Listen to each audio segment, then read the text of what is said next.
పస్తులు పెట్టావే తీపి వస్తువు చుట్టూ తిరిగే ఈగని చేసావే సిగ్గలేని మొగుడు అంటూ మీదికి రాకుండా గంపెడి పిల్లలతో ఇంటిని నింపావే సాపాదిండు సంసారాన్ని మేడెక్కించావే ఇరుగు పొరుగు ముందు సరసాల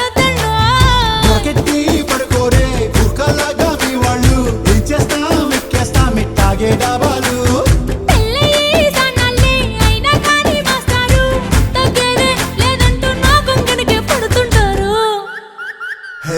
గోదారి గట్టు మీద రామసలకావే